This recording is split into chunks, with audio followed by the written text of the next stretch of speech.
Hi everyone, happy Thursday. Today the story is going to be Daedalus and Icarus again, an ancient Greek myth, but it's going to be told by someone different. So it's the same story, it's just retold, which means that certain aspects of it could be added or taken away. And you'll see that there are some similarities and differences in this story by Marcia Williams than in the other story by McDermott. So, without further ado, Daedalus and Icarus. And I like this one because it's like a comic. Daedalus was a brilliant craftsman who worked for the king of Athens. The statues Daedalus made looked so real that people believed they could talk. Let me see if I can get this closer. There we go. There we go. I'm a genius. That's what Daedalus is saying. I'd like a nice new temple. That's what the king was saying, and Daedalus said, oh, I can do that for you. He may be Daedalus the Great, but I am Hercules the Heroic. Did you see his lips move? That's the statue that he created. He had a nephew, Talus, who was his apprentice. Not bad for a beginner. Talus was a clever boy. He invented the saw, the compass. Sorry, guys, I'm trying to see if you can see it. Okay. He invented the saw, the compass, and the potter's wheel. Look, Uncle, you're getting a little above yourself. Follow me, O greatest one. But Daedalus was jealous of his nephew's talent and pushed Talus from the roof of the temple. You are just too clever. Uh-oh. The goddess Athena, where are we? There we go. The goddess Athena, seeing Talus fall, turned him into a partridge, which flew away.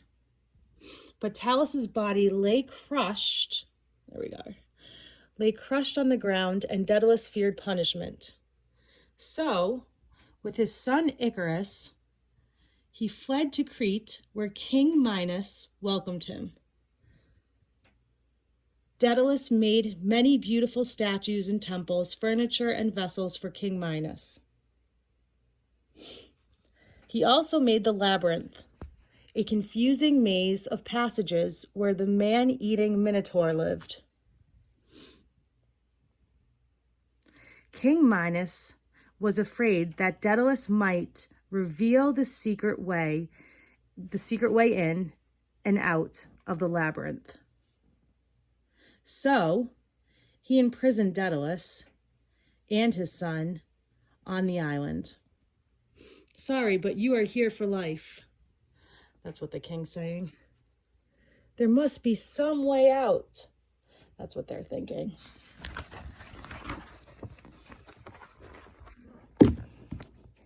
All right, I'm just going to read it, and then I'll show you the pictures.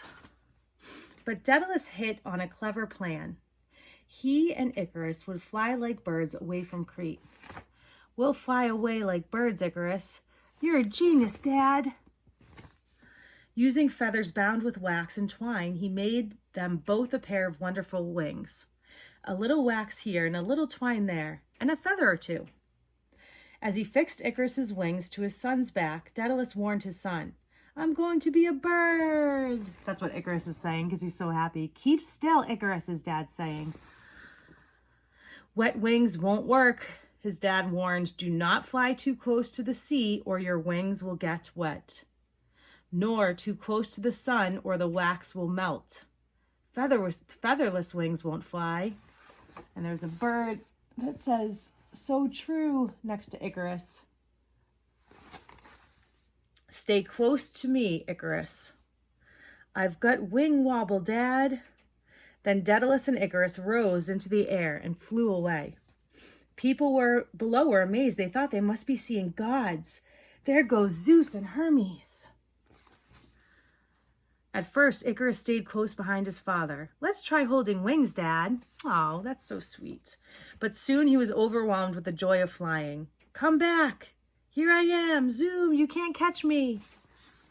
He was just so excited to be out in the open, free, have that freedom. Closer and closer to the sun. And if you watched yesterday's, I think you know where this is going. Until the sun's hot brilliance surrounded him.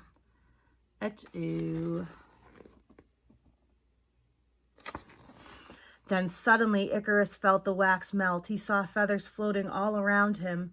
His arms would not hold up the air, and he plunged toward the sea. Meanwhile, Daedalus had lost sight of his son.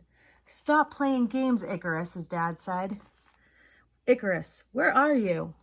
His dad didn't know where he went. He saw nothing but a few feathers floating on the waves. He hovered over the sea until Icarus's body floated to the surface. Weeping, Daedalus carried his dead son to an island, where he gently laid the body in a grave. As Daedalus smoothed the earth, a partridge landed beside him. Who is the partridge? Do you remember?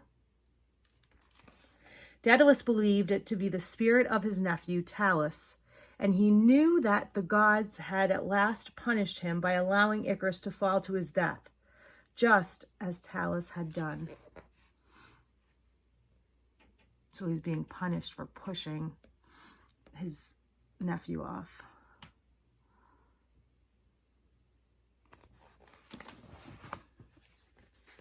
The end. Thank you for joining me. I won't have story time tomorrow, but I will be back on Monday. Thank you. Have a great night. Bye.